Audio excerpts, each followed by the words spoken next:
So it's really wonderful to welcome our speaker here this evening, Professor Bill Newsome, and he has been speaking will be speaking tomorrow actually, on our Faraday summer course, which is taking place here in Cambridge like we do every year. This is our 20th year of having a Faraday summer course here in Cambridge, and he will be speaking for us tomorrow. And so we took the opportunity to invite him here to give a lecture while he's in Cambridge, so we are very privileged to have him here. He's the Harman Family Professor of Neurobiology and the Director of the Wu Tsai Neurosciences Institute at Stanford University. He's a leading investigator in systems and cognitive neuroscience. He's made fundamental contributions to our understanding of the neural mechanisms underlying visual perception, and also simple forms, he says simple forms, of decision-making. I don't know if any decision is simple, but we'll find out later on anyway. And Professor Newsome's really received a very long list of honors, far too long for me to mention this evening. He was elected to a membership of the US National Academy of Sciences back in 2000, and then to the American Philosophical Society in 2011.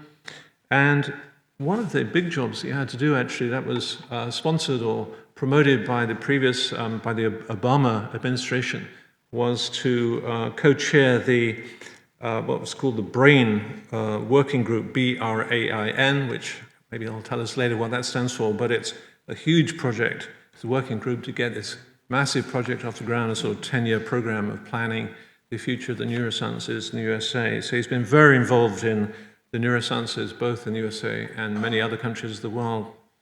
So Bill's kindly agreed to answer questions for us at the end of his lecture, so just be thinking about that as we go along, and hopefully we'll have plenty of time for that. And so now let's just give him a warm welcome.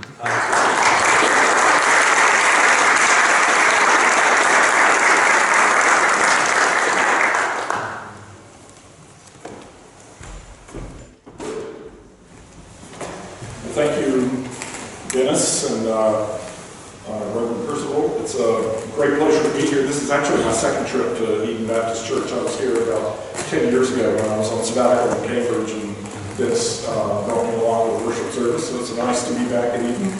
I am a native of the state of Florida, and which is in the southern United States, and I come by Baptist genes, honestly. My father and grandfather were both Baptist ministers in the state of Florida. Over the decades since I left Florida after college, I've kind of wandered around through various denominations and settled here for the last decade in Palo Alto, an Episcopalian church where I'm a member. So regardless, when I come to England, or UK, whether I'm in a Baptist church or whether I'm in a Episcopalian or Anglican church, I'm right at home, right? I fit on both sides of the street, so it's a fun place to be in. My Baptist roots and my neuroscience training also give me particular interest in this topic that we'll be discussing tonight. I mean, the brain comes very naturally to me after 40 years or so as a neuroscientist, depending on where you start counting. The notion of freedom I come to naturally because as Dennis said, I've spent half my career really studying mechanisms of decision-making. The more you understand decision-making as a mechanistic process, the more you wonder about freedom and what comprises freedom in decision-making, which then, of course, has implications for moral responsibility, or responsibility, as I see I spelled it. They didn't teach me to spell very well, I guess, in Florida. So this is an interesting topic for me, and my students always tell me, Bill, when you start any talk, always give the big picture first. So here's the big picture, and the big picture is that you are on a somewhat obscure galaxy and in a somewhat obscure solar system way out on near the edge of our galaxy. But from a neuroscience point of view, the most astounding thing, are we okay? The most amazing thing here is that everything that we know and understand about our universe and every action that we take to influence our universe happens through the mediation of this 3-pound organ between our ears called the brain. And the central dogma. I'm going to introduce the central dogma of neuroscience, which is just kind of a working assumption that every neuroscientist, I think, goes to work every day and has this kind of assumption because we're trying to understand behavior and intelligence and adaptive behavior in terms of underlying brain mechanisms. And I would put the central dogma like this, and this is kind of, those of you in the know about the history of genetics will realize this is a paraphrase of Francis Crick's central dogma of molecular biology. But the central dogma of neuroscience, I would say, is that all of our behavior and all of our mental life, including our sense of a conscious, continuing self, is inextricably linked to the biology of the brain. I chose my words carefully there. I didn't say is determined. There are a number of words I could have used, but what I've chosen here is a more neutral phrasing that is inextricably linked, so that if we have any change in our behavior, any trace of behavior that goes through us and is emitted, the neuroscientist automatically assumes that if there's a change in behavior, there's a change in the brain state. And sometimes there can be changes in brain states without a change in overt behavior. It's when we think to ourselves frequently. But the brain is where all of this action happens. And it's not an easy notion to wrap one's head around. I think that most of us, most of the time walking down the street, and I include myself in that, are kind of closet dualists, and we live as though the brain is an organ like the lungs or the heart or the intestines, and it does a lot of things for us, enabling to move our muscles and things like that. But that the self, this thing that I really am, is somehow separate from the neurons and the electrical activity and the chemical transmitters in the brain, and interacts with it in some mysterious way. And that's a kind of notion that I'll argue against. And one of the things I'll say to you is that I've been a neuroscientist for almost 40 years now. And that 40 years of history, just the piece that I've lived, reaffirms over and over and over again that we really are making progress in understanding the neural basis of complex aspects of cognition, complex aspects of perception, decision-making, emotion. And I'm just going to illustrate that for you with one demonstration that was published recently. And it uses a technique called optogenetics. And this technique has revolutionized experimental neuroscience in the last 15 years. It was invented at Stanford in Carl Dijsselroth's lab. And basically, it's a way to get light inside the brain and to activate very specific circuits in the brain or to inhibit them. So you can dial the activity up or you can dial it down in any specific circuit that has a unique sort of genetic identification, because you leverage that to get this molecule inside those cells that responds to light by inhibiting the cell or activating the cell. Any of you curious, you can just Google this afterwards and you'll get an earful about it. But the light goes in to a targeted brain structure through a fiber optic like this, and so that you can bathe a local area in light, and those cells that you've manipulated genetically will respond to that light. And I'll show you an example of this in action. This is a paradigm called a male intruder paradigm, or female intruder paradigm. And what it is a male mouse in its little home cage with sawdust around. And you'll see the mouse has a fiber optic on its head, just like this one does. And then another mouse is introduced into this guy's home cage, and it's a female. And the male starts nosing around and being very curious about this female. Surprise, surprise, right?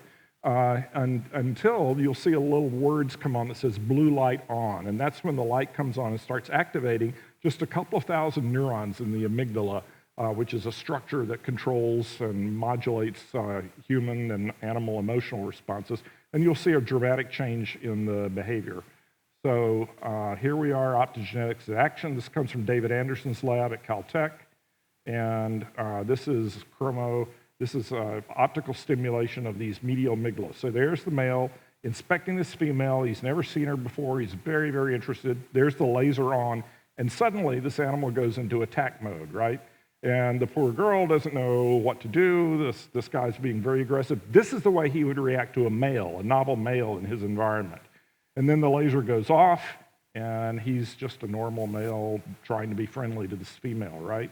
So there's a really coordinated display of behavior here that clearly reflects an aggressive emotional state, and it can be turned on and turned off like a switch just by activating these small clusters of neurons in the amygdala. And it's, progressive investigations like this and findings like this that convince neuroscientists increasingly of that central dogma and its truth and its veracity. Now, there are many things we can't do yet and haven't gotten to yet, but until, we run up against a brick wall, and we may hit one at some point, the central dogma stands. Now, if it stands, and if we can start understanding behavior mechanistically, the question always arises, what about free will? If behavior is mediated through these kinds of neural mechanisms in the brain that can be manipulated easily, what kind of meaningful degree of freedom do we have about our choices and our actions? So one kind of whimsical view from an actor and comedian named Emo Phillips that I kind of like, so I'll share it with you. He said, "I am not a fatalist, but even if I were, what could I do about it?" Right? So I kind of like that. This is one view of the problem of free will, but here's another one from St. Paul, apostle of the Christian church, from Romans 7:15, and I have always really resonated with this particular struggle of Paul in Romans 7. He says, "I do not understand what I do. For what I want to do, I do not do, but what I hate, I do." Right? You guys remember this? I mean, this is clearly someone struggling with the problem of free will, right? This is someone struggling with compulsions and actions that seems fated, and he acts in ways that he doesn't actually want to. In fact, he acts in ways that he hates at times. So, we have this strain in Christianity of predestination, right? I mean, we have a whole branch of Calvinist theology and practice that emphasizes predestination and how little control we have. St. Augustine of Hippo struggled with this in the 5th century AD. But then we have very clear teachings in the New Testament as well about emphasizing our personal responsibility for the choices we make. So this is a famous passage from James, 2nd chapter of James. And the writer here says, "Suppose a brother or a sister is without clothes and daily food. If one of you says to them, 'Go in peace, keep warm and well fed,' but does nothing about their physical needs, what good is it? In the same way, faith by itself, if it is not accompanied by action, is dead." So, passages like this clearly point toward our personal responsibility to live out our faith through the choices and the actions that we make. So I think these issues here are highly relevant. The church and Christians have struggled with them for centuries, and I'll make some observations tonight and try to share a way that I've come to think of this free will and responsibility problem in a way that I think is consistent with the neuroscientists.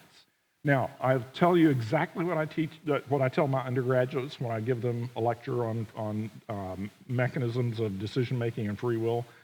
I do not speak ex cathedra here, okay? I do not have the final word on this, and I do not present it to you as such. What I present to you is as a person who's, reasonably thoughtful, some would even say obsessive-compulsive, about neuroscience and about the brain and brain function and about personal responsibility and about religious faith. One way that I've come to think about it, and if it's helpful to you, hopefully you'll grab something, one thought, something, then take away with you and chew on some more. If it's not helpful to you, just flush it like you do, many other things that we all hear.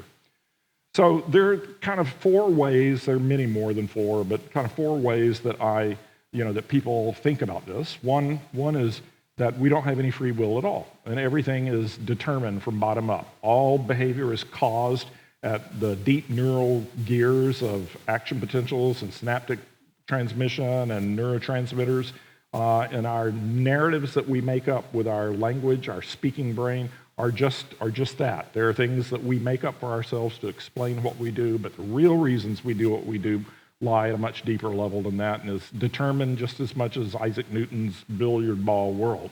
I'm going to argue that this is naive. I mean, it's true in some ways, but it's inadequate to really understand behavior at a deep level.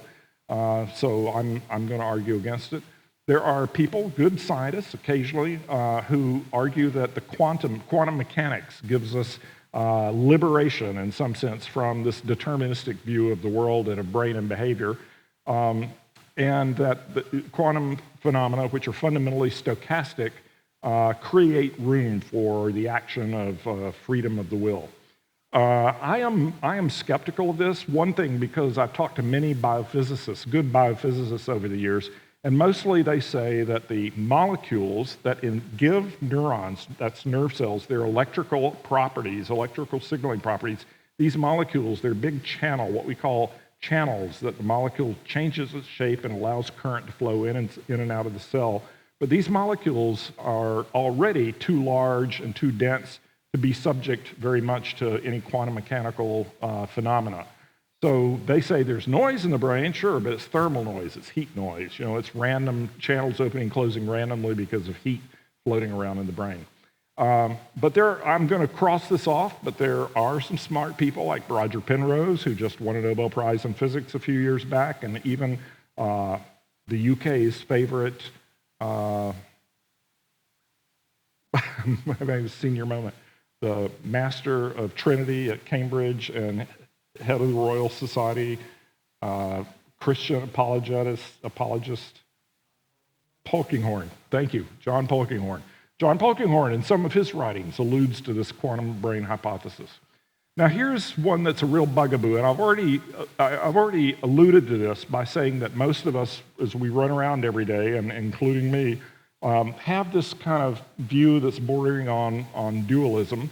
And the deal here is that we define freedom as being decisions and behavior that are uncaused.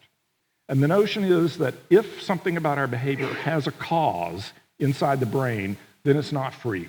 Because if it has a cause that we're not aware of and that we have no control over, then it's not a free choice at all. And even though we internally feel like we have a choice of what to eat for dinner tonight or how long to stay in this talk before leaving, in reality, it's all just determined by the jumblings of the molecules.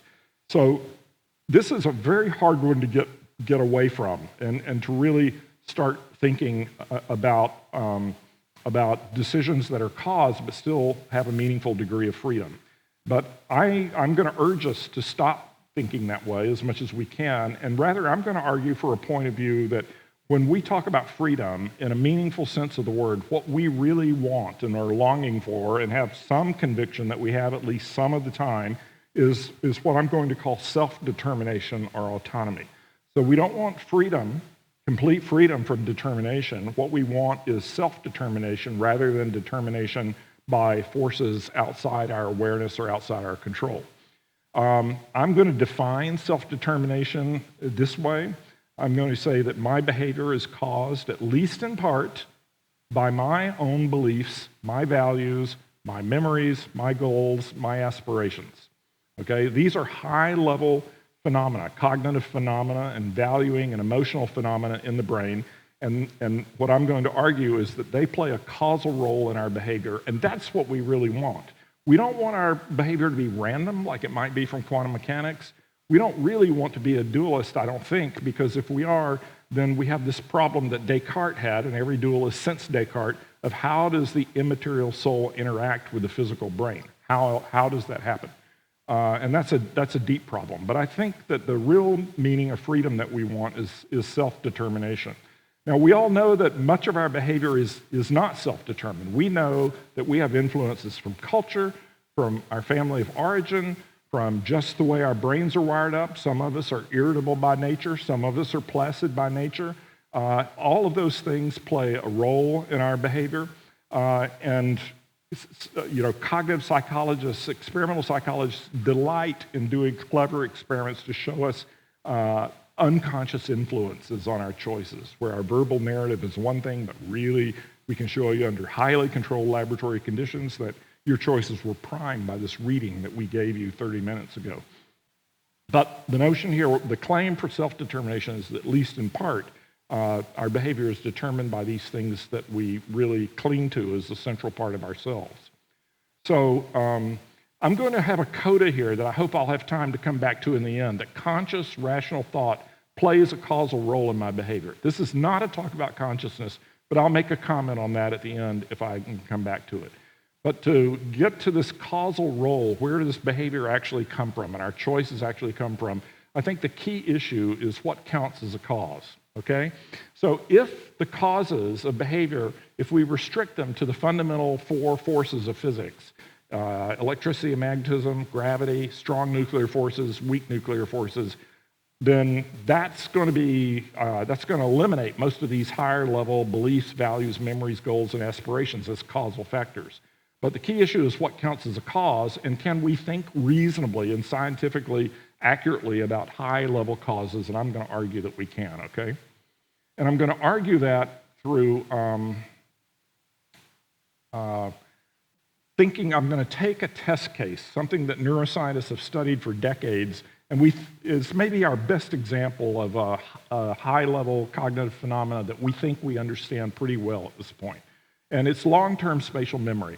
And in a philosopher's talk, that's what we want to explain. And long-term spatial memory is your capacity to be in a parking lot like this and actually find your automobile, okay? And some of us are good at that, and some of us are terrible at it, and if we didn't have those little fobs that beep at us, we'd be totally hosed, right?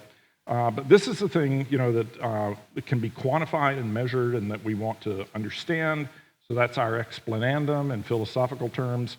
And the first thing that a neuroscientist does is rig up a situation where we can actually study spatial memory in a controlled laboratory test. And this is frequently a mouse that's navigating a maze, okay? So these mice can be trained to follow and understand mazes in order to get rewards. You can measure how rapidly they learn them, where their speed tops out at running the maze. You can then lift them up and put them in another one, see how rapidly it takes to learn. Then you can put them back in the original one, see how much they retain the memory of the original one. And you can put numbers on all these things. They're repeatable, measurable things that you can actually study. So now we've gone from the crowded parking lot to something that we can actually deal with in a lab. And one of the first really salient discoveries here is that there's a structure inside the brain, which is these dark purple cells here, labeled CA1, CA2, CA3, a structure called the hippocampus. And if the hippocampus gets damaged, spatial memory goes to pot, okay? And that's true in humans. There have actually been places where neurosurgeons have taken out the spatial hippocampus, not knowing how important it was for memory, but doing it to treat uncontrolled epilepsy. And patients with that surgery have very damaged memory. But there are many people who say, well, in the hippocampus, so there's this spatial map in the hippocampus. Actually, a Nobel Prize was given for that about 10 years ago now, discovering this little GPS inside the brain in the hippocampus. But they say, well, how does the hippocampus do that? And they want to probe deeper. And the way that the hippocampus does this is during learning, some synapses, or these connections between neurons, get strengthened and others get weakened. And this is very physical. It's the way you strengthen a synapse is you either put more receptor molecules on the post side of the synapse or you release more transmitter from the pre side. And there are actually mechanisms. And so if, for example, if you remember anything about this lecture tomorrow, after you sleep on it tonight, it'll be because we physically changed the structure of your synapses while you're here tonight. We're physically changing the structure of your brain. That's what it takes to get anything like long-term memory, okay? But long-term potentiation itself is a phenomena that produces the thirst for understanding how it works. And it turns out this magical receptor molecule called the NMDA receptor, you don't need to know what it is, but just take my word for it, that it has really amazing properties that make it perfect for changing synaptic strength. And that, many neuroscientists would argue, that's the secret to establishing long-term memories, whether spatial or otherwise. But my geneticist friends will say, wait, not so fast. The NMDA receptor is under genetic control. It's the genes that decide, which synapses get more receptors and which get fewer. And so neuroscientists will argue about, which of these levels is most explanatory. And every neuroscientist you will learn believes that the level they're working at is the one that's fundamental, okay? They're no different from others in that particular respect. But what I hope to show you here, the reason I dragged you through this, spent 3, 4, 5 minutes on it, is because the mechanism underlying spatial memory is not one single thing inside the brain. It is a hierarchy, a nested hierarchy of mechanisms that go from the behavioral, or the mouse navigating a maze, down to a large structure inside the brain called the hippocampus that contains a spatial map, down to mechanisms inside cells that lead to synaptic change, down to specific receptors and genetic control of those receptors. And all of these things are part of the explanation of spatial memory. Okay, now that is a really key thing, and that's why I drew these arrows in both directions here. It's not that things happen at the genetic level and pass unidirectionally up to control spatial memory, nor is it the case that things happen at the behavioral level and pass unidirectionally down to the genes, but actually signals are passing in both directions. And that is, in fact, how we know in biology we're dealing with a mechanism, okay? And basically, an informal way to think about this is that every one of those levels has knobs. There are knobs you can go in and turn that knob, and you can change the behavior. And if you go in and try to turn knobs at the LTP level, we can make knockout mice that lack LTP, or the hippocampal level, or the behavioral level, and you don't get a change in the behavior and all of these other levels, then you suspect that structure is not a part of the mechanism. So this notion of mechanism was laid out for me in the most clear way by this book published in 2007 by Carl Craver, who's a neurophilosophy guy, explaining the brain. He really goes deeply into this mechanism thing, but he points out correctly what I've just pointed to you, that explanation in neuroscience is multi-level and mechanisms are multi-level, and he develops this idea called mutual manipulability, which I've just said to you. And he says a part is a component in a mechanism if one can change the behavior of the mechanism as a whole by intervening to change the component. Okay, so we go in and change a component like LTP and we'll change the behavior. And he says one can change the behavior of the component by intervening to change the behavior of the mechanism as a whole. So we can lift the mouse up and put him out of one maze into another maze, and that has then downward causative effects on all of those lower level components of the mechanism. And Craver just calls this making a difference. And I love this because this is what we do as scientists in the lab all the time. We're looking for levers. We're looking for places that we can manipulate the system and make a difference, and that's how we know we're inside a mechanism. So that cashes out in something really important here. We are talking about a mechanistic system. We are taking the system apart in a laboratory and identifying the different levels that are at work in the mechanism, but we're not saying, okay, once we get down to one of the lower levels, here we have the real fundamental explanation and all of the other stuff on top is just fluff. We're not saying that at all. We're saying that both are important. So a behavioral intervention, taking the mouse out of one maze and putting him into another maze, that's a behavioral intervention, and that is just as causative as a genetic intervention, okay? And that's really, in some ways, the critical intellectual point that I'm trying to make here. So I can see thought bubbles over some of your heads. What does all this mean? I lost track of what's at stake here, okay? So remember that what I said, the kind of freedom I think we long for is a deep conviction that we are, at least to some extent, in control of our own choices, our own values, our own aspirations, even though any of us who've spent any time at all thinking about it, realize how much of how we behave is out of our control and that we've inherited from a culture around us and the families around us, some good, some bad. Some we need to become aware of and weed out. Some we need to become aware of and be sure to keep and hang on to because it's precious stuff handed down to us by the previous generations. So I say if we can find a way to talk meaningfully about this distributed level, this distributed view of causation, hierarchical levels of causation, then we can take self-determination and responsibility, spelled correctly this time, seriously, okay? So that means then that our beliefs, our values, our memories, they're not, like the froth on top of a wave that maybe is pretty but has no determinative power over the wave action, but they really are part of the causal story. Now hear me well on this as well. This is not to say that bottom-up causes are unimportant. Explanatory relevance runs both upward and downward. And I'm going to give a couple of very concrete examples of that right now, just to concretize this for you. So here's a quote from Richard Dawkins in his book, The Selfish Gene, and published in the mid-1970s when I was in graduate school, actually. Genes, he says, genes swarm in huge colonies, safe inside gigantic lumbering robots, sealed off from the outside world, that's you and me, communicating with it by tortuous indirect routes, manipulating it by remote control. They are in you and me. They created us, body and mind, and their preservation is the ultimate rationale for our existence. Okay?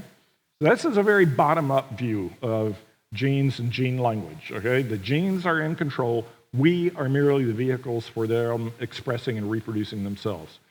Now, Dawkins has a colleague at Oxford, Dennis Noble, who is a biologist, a very famous biologist, and he looks at the same data as Dawkins, but comes to a very different kind of language that he published in his book, The Music of Life, Biology Beyond the Genome, in 2006, 30 years after Dawkins. This quote is obviously a bit of a parody of the Dawkins quote, but Noble says, genes are trapped in huge colonies, locked inside highly intelligent beings, molded by the outside world, communicating with it by complex processes through which blindly, as if by magic, function emerges.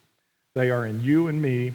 We are the system that allows their code to be read, and their preservation is totally dependent on the joy that we experience in reproducing ourselves. We are the ultimate rationale for their existence. These are two really, really good biologists looking at the same data and coming to very different conclusions. And I'm arguing we don't have to choose between these. Both of these have some pieces of the truth to them, and I'll illustrate that further in my next example. So every year in the United States, the Lasker Awards in biomedical science are given out. These are sort of pre-Nobel things. A large-ish proportion of Lasker awardees have gone on to win Nobel Prizes. And I was quite surprised in 2006 to see this story in the New York Times. A psychiatrist is among 5 chosen for the medical award, that is the Lasker Award. And the psychiatrist is this guy in the red bow tie here, a avuncular gentleman named Aaron Beck. How many of you have heard of Aaron Beck or know who he is? He's the guy who invented cognitive behavioral therapy, okay, which today is the most reliable talk therapy, generally considered to be the most effective talk therapy that we have for chronic, serious psychiatric conditions like severe treatment-resistant depression, for example. And the reason that this caught my eye, and I was so surprised, is because I became scientifically conscious in the 1970s when neuroscientists were discovering all of these neurotransmitters and receptor systems inside the brain. And for the first time, psychiatrists who prior to this had extremely crude drugs to work with and mostly talk therapy, but for the first time, psychiatrists could, in this age of discovery, could write prescriptions and tap into very specific neurotransmitter pathways inside the brain and try to tweak specific transmitter pathways. They could become respectable doctors like all the other doctors and write prescriptions and not just do talk therapy, okay? And here in 2006, merely 30 years later, a psychiatrist is being given a Lasker Prize for inventing a talk therapy. So this is why this really surprised me. And the reason that he won this prize is because CBT is effective. And that's been shown over and over again now in many publications, in adolescents as well as adults, in papers like this, published in the New England Journal of Medicine.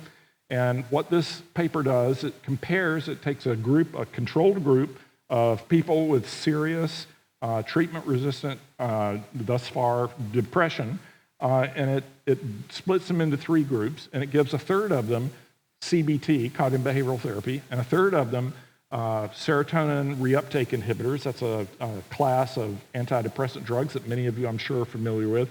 And then a third of the patients, it gave both together, okay? Now, each of the treatments, the behavioral treatment and the serotonin, the molecular treatment, let's just call it a molecule because it's all about serotonin pathways in the brain, each of them, on average, gave the patient some benefit, okay? But the patients who benefited the most from treatment were the ones who got the 2 together. Now, this is really important. This tells us something about what kind of animals we are. because the serotonergic reuptake inhibitors are a classic bottom-up intervention. The person prescribing those drugs doesn't care whether you have job satisfaction in your job, doesn't care whether you're happy in your relationship or whatever, doesn't care, you've been working with this job for 8 years without being properly recognized, doesn't care. All they care about is the level of serotonin in the synapses, okay?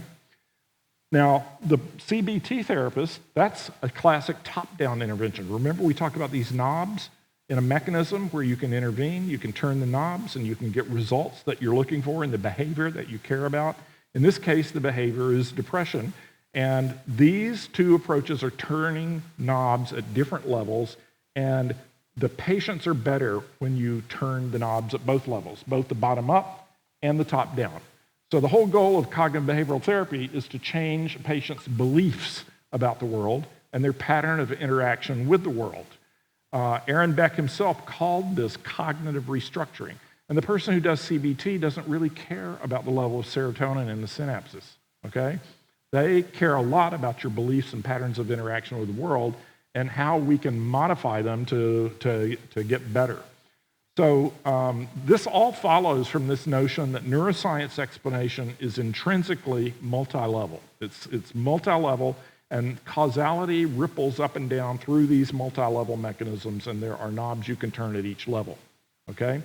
So we're not all bottom-up, but we are a lot bottom-up, and we have that in common with many, many mammalian species. But we are also very top-down, maybe the most top-down of any mammalian species.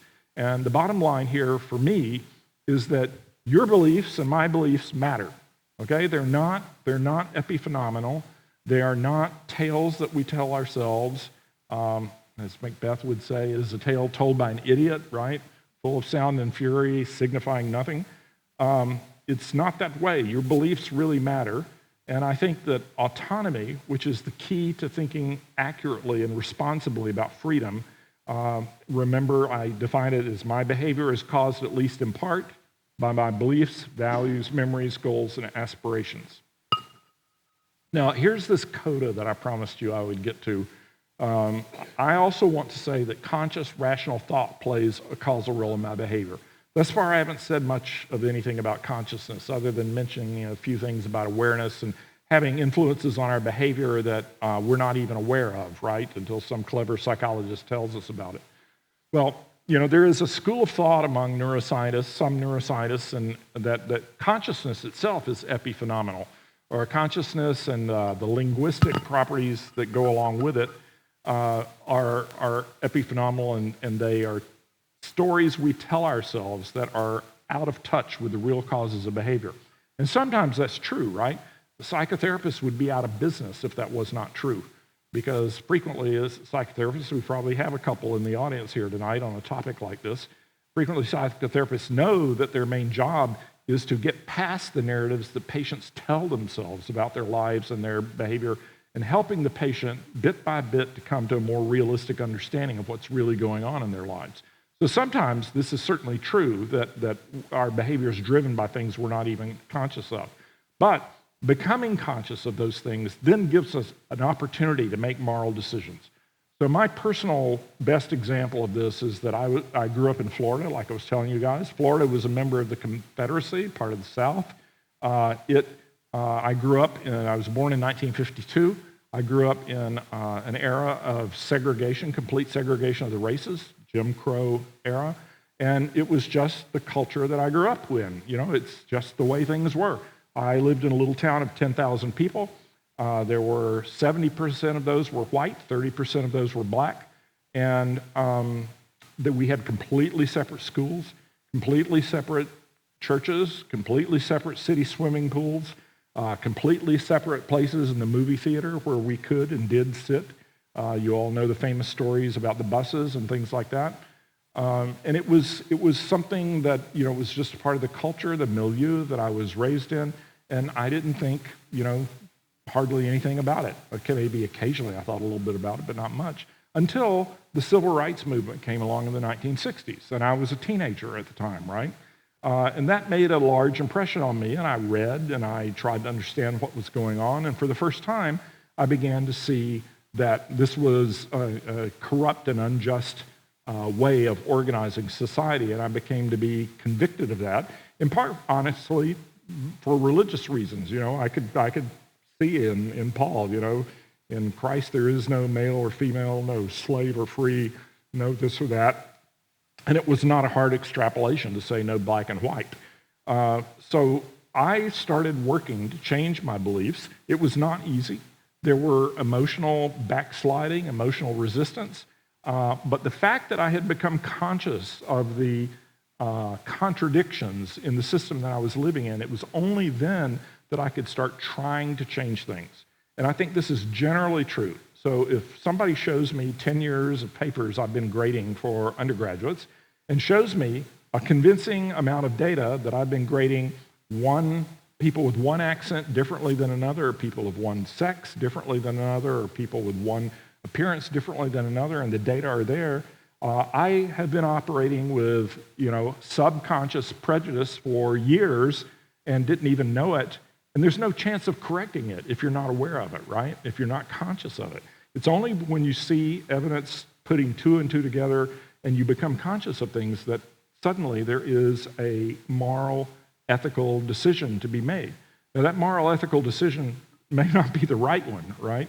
And sometimes you become aware of these conscious, unconscious influences on behavior that you decide are good and you wanted to keep. I mean, I don't have to think in general about being polite to people on the street because my parents drilled it into me from, when I was this high. And that was a good thing, right?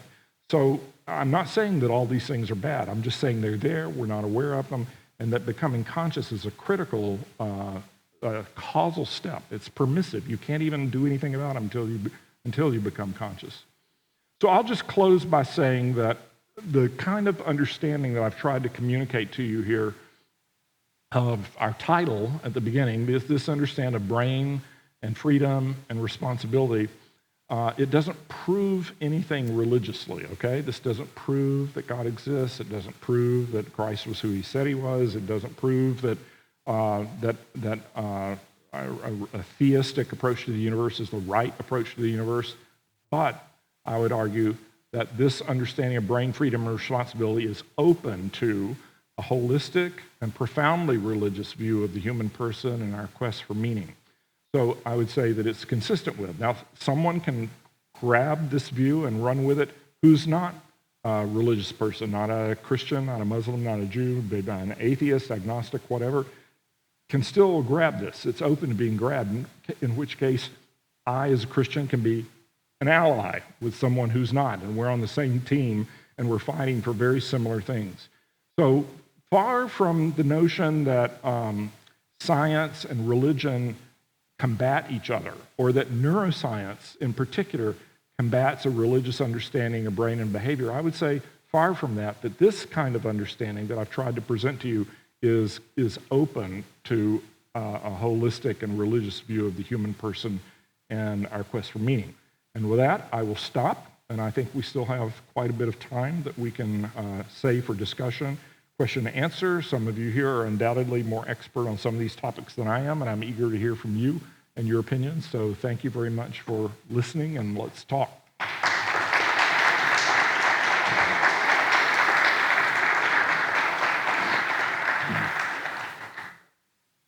There's a couple of roving mics who go around, so Bill said he's happy to pick the people who want to ask questions, but if you can wait till the mic comes so we can all hear your question. Yeah, I think I can see the whole room. The only benefit of standing up higher than you, I think. So any comments, questions, observations, prodding me to think more deeply than I have? It's okay, I'll give you 60 seconds or so. I'm sure some of you do. Okay, so Bill, by the way, Dennis, as most of you know, has thought about many of these issues very deeply from the point of view of genetics. The question of genetic determinism is equally pertinent as neural. So we all have a lot to learn from Dennis. Okay, thank you. So, but I wasn't going to ask about genetics or anything. I was intrigued to know, okay, you mentioned you spent 40 years in the neuroscience community and studying these things. So have you ever thought of what kind of data, what kind of experimental results could come along, in principle, even if you don't believe they will, but that would sort of undermine the view that you've been presenting? So sometimes I think in science we have falsifiability, so what might falsify? Or could you think of things that would falsify that? Or is it really like your Dawkins and Dennis Noble example, it's really looking at the same data and it's the way you interpret it? What would you think about that? That's a really good question, Dennis. I mean, in some ways what you're asking me is there any data that you could be presented with that would convince you that your conceptions of freedom and freedom of choice are essentially hollow? Is that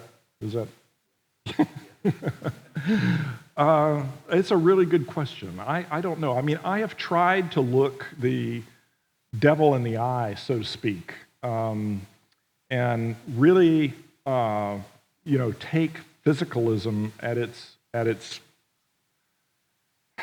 for granted and at its word, and yet have tried to get at causality and understanding of complex systems more carefully than what I call a superficial bottom-up deterministic argument. Now, there are plenty of bottom-up determinists in the world. One of them, Robert Sapolsky, my colleague at Stanford, biologist, neurobiologist, just published a 600-page tome about a year ago, and the title of it is Determined.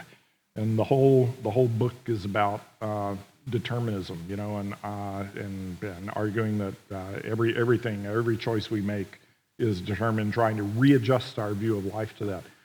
But I don't know, Dennis. I don't think, unless somebody shows me a real gap in my thinking, and maybe it's there, and maybe someone could show it to me. But unless that were really shown, I think I've looked the devil in the eye. I'm not trying to deny anything about physicalism and causal closure at molecular and cellular levels. I mean, I'm not denying any of that stuff. I'm not denying bottom-up effects. I don't think there's anything really left to be proven. I mean, some people, the most effective counter-argument to what I'm saying sometimes people can say, well, you say that you have this intervention, and the intervention is lifting the mouse up and putting them down in another maze, and then everything about the hippocampus changes. But everything that you just did there as the scientist, lifting the mouse up, designing the experiment, putting it in a maze, all of that stuff was determined by the molecules inside your body. And so we're just dealing with one great big whole determined system. And there are people, that's probably what Sapolsky would say, and that I'm trying to inject freedom in places that are simply the result of another level of determinism. And to some extent, we could fight that out and maybe come to some sort of impasse. And the last thing that I would say is just that kind of thoroughgoing attempt to understand everything in terms of determined systems is just not useful in the end. So I don't think, for example, that predator-prey relationships in an ecosystem, that there's any fruitfulness at all in trying to take that down to the cellular, molecular, and ultimately quantum mechanical level. I mean, you might have very strong science and be showing your intellectual prowess, but does it get you any closer to understanding predator-prey relationships? I don't think so. I think, higher levels of organization of any system give rise to phenomena like predator-prey relationships that have to be understood at their own level and taken as their own causal explanatory constructs, and they have to be linked to lower levels in order for us to get a scientific understanding. But I don't think once you get to the lower levels, I don't think you can throw away the idea of a predator-prey relationship. In principle, we could write a quantum mechanical wave equation for the motion of all the atoms in this room for the next 30 minutes, right? In principle, we could do that if we were smart enough and had big enough computers or whatever, but it just wouldn't be useful. I mean, the wave equation has no sense of what a human being is. It has no sense of what curiosity is about. It has no sense of what deadlines mean. It's just not useful. It might be accurate, might be warranted, depending on what your goal is, but it's just not useful. So that might be where I get to the real standoff. But I don't think it's going there. I don't know if I answered your question or not. I was thinking out loud there.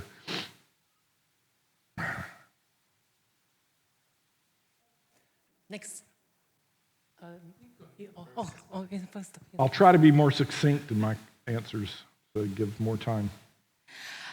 So, to what extent is the model that you've put forward, how does that relate to people being held accountable for their actions? To what extent can we say that a person is, as you say, like responsible and so forth, should have consequences or, of their actions sort of played out on them? Yep. Okay, a couple of things to say. First of all, some brains clearly are not as free as others.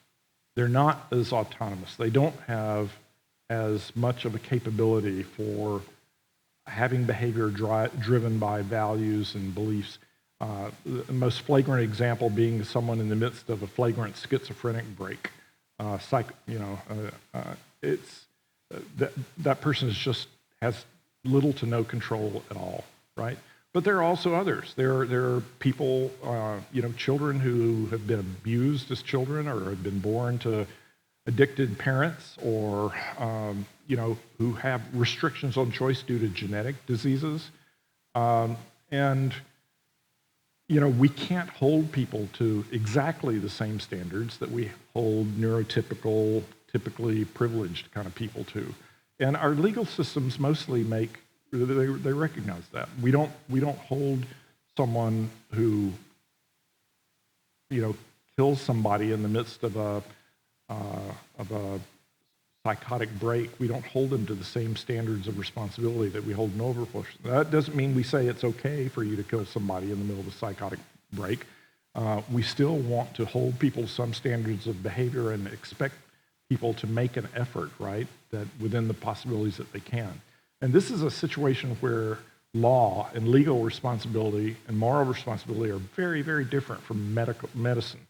Because one of the ideals of medicine that we're all hearing about these days is personal medicine, right?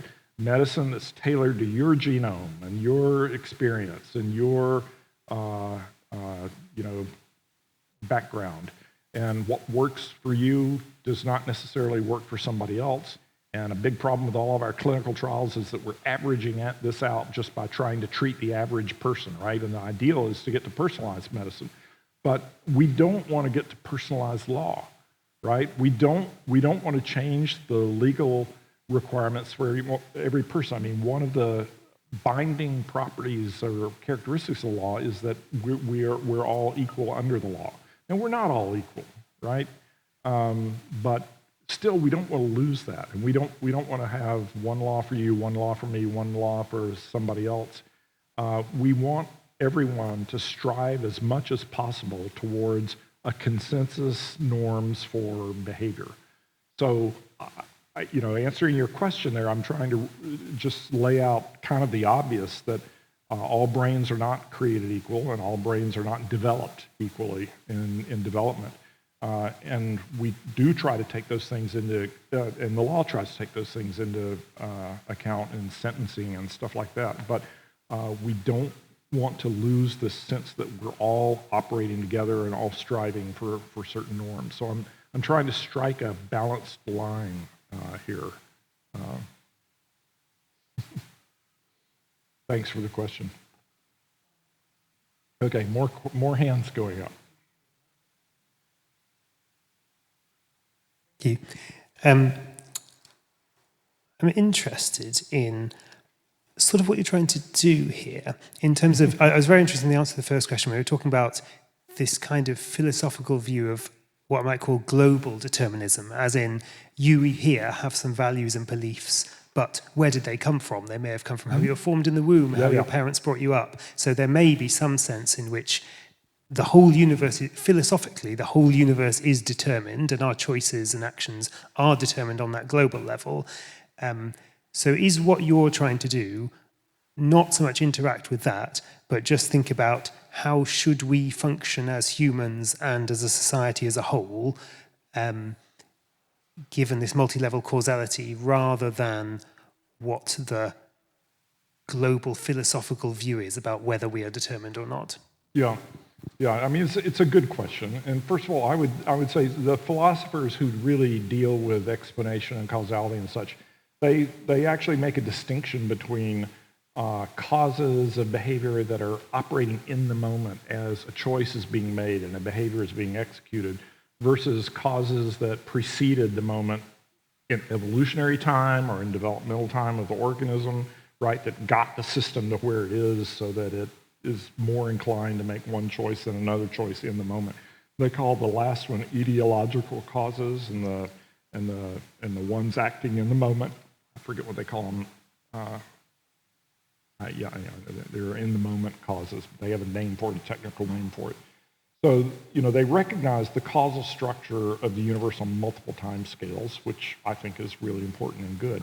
But I wouldn't say that my view that I'm trying to develop here, I would resist the idea that it's just a matter of convenience for our epistemology or for our getting along in the world, that these are stories that ultimately are false, but we have to tell ourselves these stories in order to live from day to day in the world. I really don't agree with that, because I think that thoroughgoing attempt to talk about some kind of global determinism, and if it's global determinism, that means that in principle, it could all have been predicted, given enough data about initial conditions and things, enough knowledge of principles, that it could all have been predicted from some time in the past. And I simply don't believe that. Not from the elements themselves, the atoms, the molecules, the cells themselves. It's only when you actually grasp the higher level causal structure that you can actually make adequate predictions and you understand the system adequately. An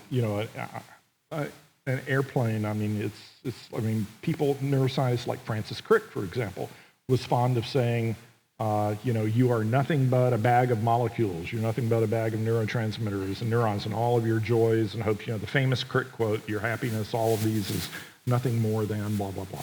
And I have antibodies to this phrase, nothing more than, okay? Because everything almost is more than. It's like saying an airplane is nothing but an assembly of wires and pieces of metal and plastic, and that's true to some extent, but that's beside the point. It doesn't help you really understand an airplane, except you might not want to look for vital spirits inside an airplane if it's nothing but those things. But it doesn't tell you why the airplane takes off from London and lands in New York. It doesn't tell you, what's in charge there. It doesn't tell you anything about function. Of course, Aristotle, many thousands of years ago, recognized some of these distinctions between different kinds of causality. So I think that thoroughgoing determinism, attempt to do that, I think the people who do that, they smuggle in the knowledge of the higher levels and the regularities of the higher levels without acknowledging it, is what I really think. And I think that we do better science and better philosophy by going ahead and acknowledging those higher levels and the fact that there are knobs you can turn, and if you can turn the knobs and affect behavior, then that's causal. That's causal enough for me because that's what I do in the lab all the time. So I understand, I think, what you're asking, and I would resist the notion that it's just a matter of convenience.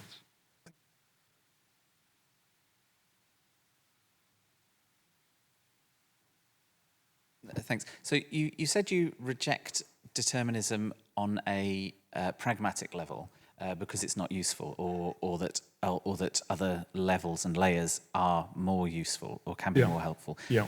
Is there any reason that we should reject it on a dogmatic basis, particularly from a Christian point of view? So you touched briefly on artificial intelligence, and so if we think about a system like... Did I? I think you said it once. On artificial intelligence? Yeah, and then said you're not an expert on it. But Okay.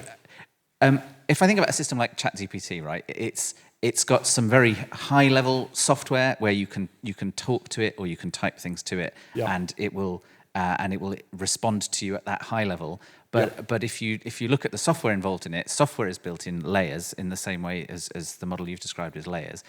You can trace all of those layers down, and I'm absolutely convinced that at the very bottom layer, ChatGPT is entirely deterministic because the machine instructions that make it up are each deterministic, it would take more computers than there are in the world to kind of to analyze, to reanalyze that model.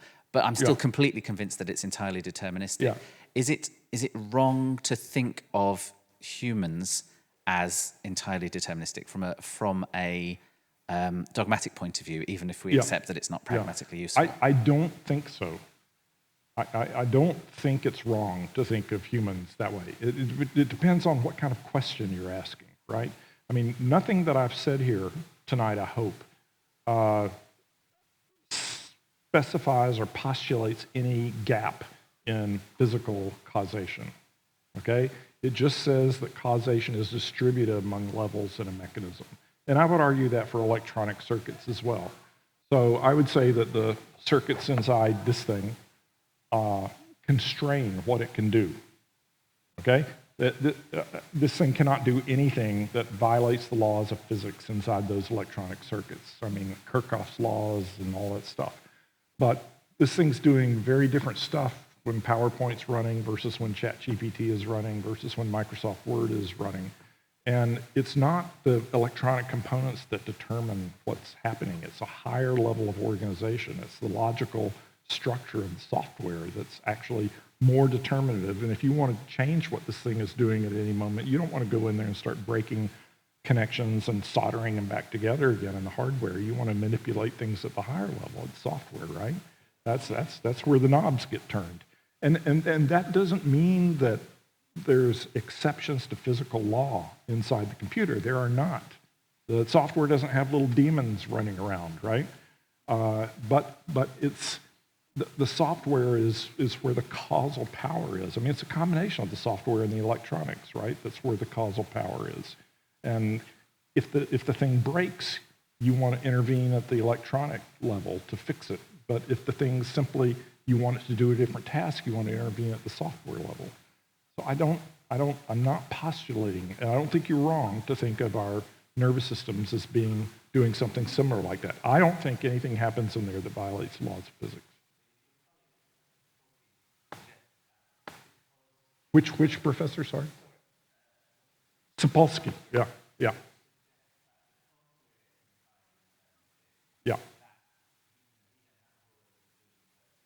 Yeah, he does. He does. Have you read his book or looked at it? In preparation before coming here, because I'd like to try and get a balanced view. But so is the idea that we disagree with Professor Sapolsky's conclusions, but not his deterministic understanding? Yeah, I just think he does not take adequate account of the complexity of multiple layers of mechanisms and how causality is distributed in a meaningful way through those. I think he and I would have a strong argument about that. I'm trying to, claim that there are these different organizational levels, that causal efficacy runs all up and down those organizational levels, and that it's not adequate to substitute one level completely for another. I mean, science is all about, at least my kind of science, all about building links between these levels. Okay. And most science is, actually. But I mean, Robert's a good neuroscientist. He's a smart guy. And, I'm not saying he's dumb or naive or anything. I just think he's kind of stuck on a particular idea that's not adequate to and not realistic about the distribution of causality in complex systems. And that's where we would really have an argument. Thank you. Yeah. By the way, there's a great video on YouTube. And when Robert's book came out last fall, Determined, another good molecular developmental neuroscientist named Kevin Mitchell, who's at Trinity College in Dublin, came out with a book looking at exactly the same data, and his book is entitled How Evolution Has Given Us Freedom. So these two guys, it's just like Dawkins and Noble. Here's two guys publishing books essentially simultaneously with each other, both smart, both knowing the data, and both with very different interpretations. And on YouTube, if you go to YouTube and you say Sapolsky, Mitchell, Freedom, the two of them were in it's not so much a debate as a discussion, but the two of them are kind of going head to head, and it's really interesting to watch. I have my undergraduates watch it because they're more likely to watch an hour of YouTube than they are to actually read 2 books. Yeah. I had a question. You talked about the multi-levels that determine our behavior in a way, and I suppose I'd like to believe that there's something that makes me me. Maybe I've got a soul, but an essence of myself. Yeah. And like to think, if I had a terrible accident and I lost a part of my brain, lost my memories, what would it take for me to still be me? Or if you dropped your computer and the hardware got replaced and the software got replaced, would it still be your computer? When do I stop being machine with all these different levels determined by things? Well, it's a great question, and here's where AI comes into it, right? I mean, so we could retire to a pub and talk about this for 3 hours or something, right? It's first of all about soul. I think that this these higher levels of cognition and emotion and reasoning are the things that we all feel are the center of our personal identities. And I think that's as close as I get to the concept of soul. And I think that can be understood in terms of neuroscience and about these highest levels of organization within the nervous system. So that's what I would say is.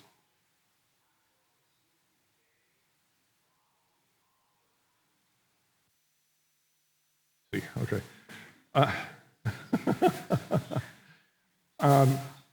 So I'm not a Cartesian, okay? I don't believe with Descartes that the soul is something that's immaterial and sits outside the brain, because then I have the problem of how does the soul interact with the brain? How does the soul make its decisions and then give commands to move muscles and stuff like that? And Descartes thought that happened in the pineal gland.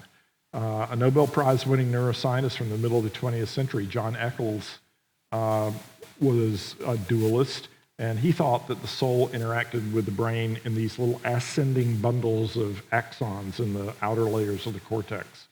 And it just seems, from a scientific point of view, it just seems like sheer nonsense to postulate some immaterial thing coming in and opening ion channels and stuff. Now, there are smart people who think about this kind of thing and believe it. There are people, real scientists, who believe that the brain does not generate consciousness. It's a receiver for consciousness coming in from the outside, and they have speculations about certain molecules in the intracellular network of actin and myosin that are susceptible receivers for these things. I mean, these people are responsible people. They just look at the world differently, and maybe I'm just too trapped in my dogma of neuroscience, but I think that those higher level things that we think of being as our essence and soul-like, and which will, under hopes of resurrection in Christ, will outlive these particular organic molecules. I think that they are higher levels of organization and the temporal functioning of those higher levels of organization inside the brain. So maybe I risk being unorthodox here and playing too much with this idea of the soul to, maybe I'm being irreligious, I don't know. But this is a book that I'd recommend to you if you're really interested in this. This is by Nancy Murphy, who is a professor emeritus of Christian philosophy at Fuller Theological Seminary in Pasadena. And this is a book that she wrote. It was actually her Gifford lectures in Current Issues in Theology, called Bodies and Souls, or Spirited Bodies, ? Okay? And she argues in here and she does biblical exegesis in one of her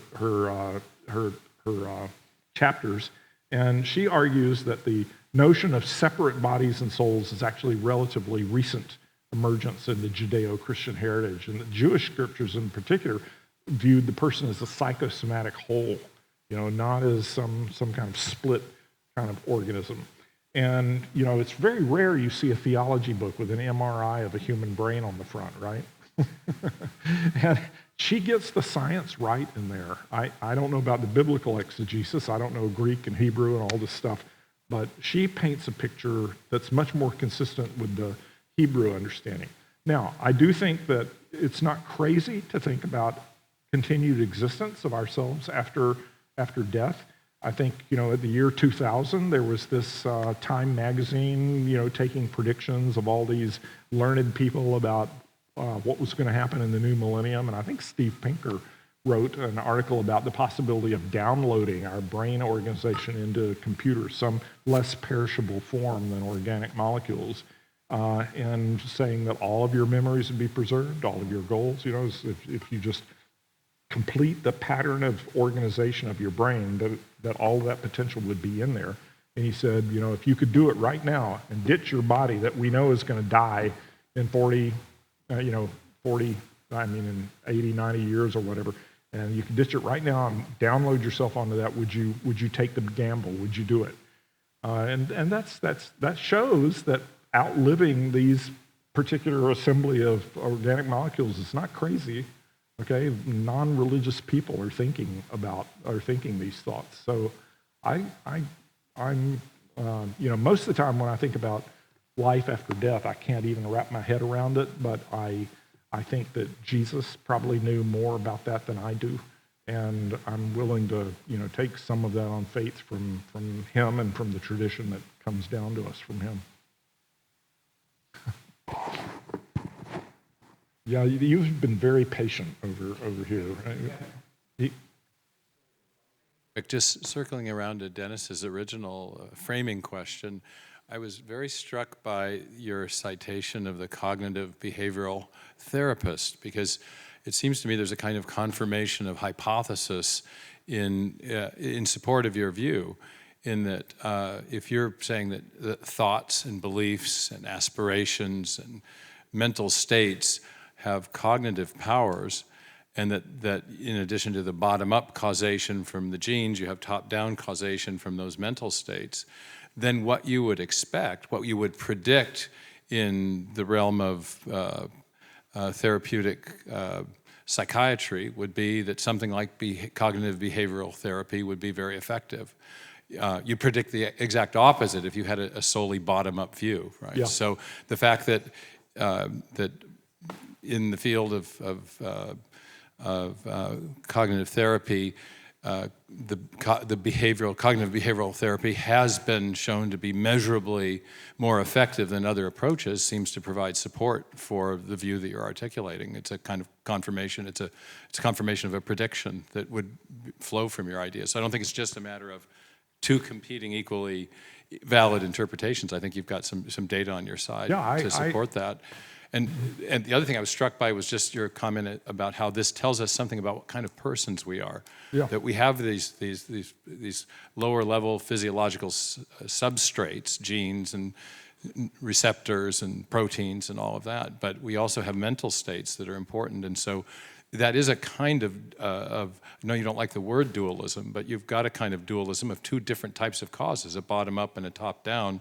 And so there are different types of dualism that are discussed in the philosophy of mind literature, and I think the one that you're effectively describing is very consistent with the biblical view that we have this dual aspect of our nature, that we're animals, but we also are thinking creatures, and our thoughts, aspirations, values, etc., really matter to what we do. So I think that's Dennis's way of framing it. I think is very effective, and I think your citation of the CBT stuff is very supportive empirically of the view you're articulating.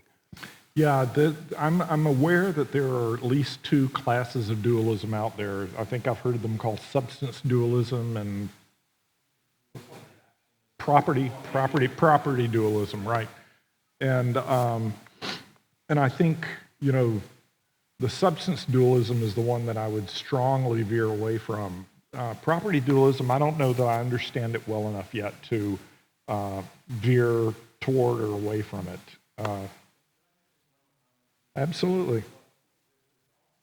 Some really interesting literature in the philosophy of science about causation that I think is really relevant to this, because we tend to think of causes, we can often conflate causes with necessary conditions.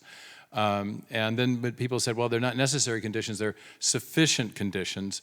But it turns out that when we're identifying causes, we're not only, there's a contrastive or a relevancy condition that has to be met. You know, why this rather than that? That's right. And so, what if things had been different? Yeah, and there's a whole. I did a whole lot on this. I'd have to give a lecture on it, and it's your lecture, so I won't do it. But there's a conversation maybe afterwards about this that I think is really illuminative of some of the things you're saying. Yeah. Some developments in philosophy of science, that causes aren't necessary conditions. They're not sufficient conditions.